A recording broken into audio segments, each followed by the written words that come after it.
In today's video, I'm going to teach you how to fix OneDrive does not sync files in Windows 11. Updated 2026 Full Guide. If your OneDrive files aren't updating, these quick checks usually get things moving again. Start by opening the OneDrive Activity Center. Click the OneDrive cloud icon on your taskbar near the clock. If you don't see it, click the small arrow to show hidden icons. The Activity Center will tell you exactly what OneDrive is doing. Look for warning badges or messages like paused sync, not signed in, or issues with specific files. If you see a clear error message, note it and follow any on-screen guidance there. Often, simply acknowledging the message or confirming a prompt is enough to resume syncing. Next, confirm that your internet connection is stable. Try loading a couple of websites or streaming a short clip to make sure your connection isn't dropping. If you're on Wi-Fi, ensure you're connected to the correct network and that the signal is strong. For large file batches, a wired connection or moving closer to the router can help.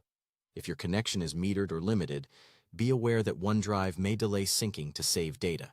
Now, give OneDrive a gentle refresh by pausing and resuming syncing. Click the OneDrive icon again, open the menu, and choose Pause Syncing. Wait about 10 to 15 seconds so the app can clear its queue, then select Resume Syncing.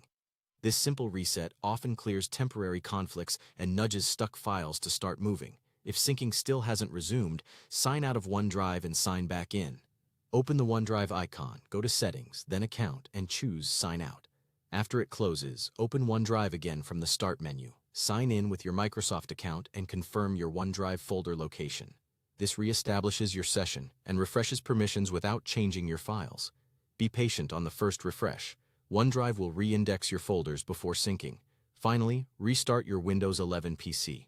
A full reboot clears background processes that might interfere with syncing. After you sign back in, give OneDrive a moment to start automatically. Click the cloud icon and watch the status. You should see it progress through processing changes and then show up to date. Green check marks on files indicate that everything is synced locally. That's it. By checking the Activity Center, confirming your connection, pausing and resuming, signing out and back in, and restarting your PC, you'll resolve most OneDrive sync issues on Windows 11. If you're on a work or school device, remember some settings may be managed by your organization, so reach out to IT if problems persist. Thanks for watching, and I hope this gets your files syncing smoothly again.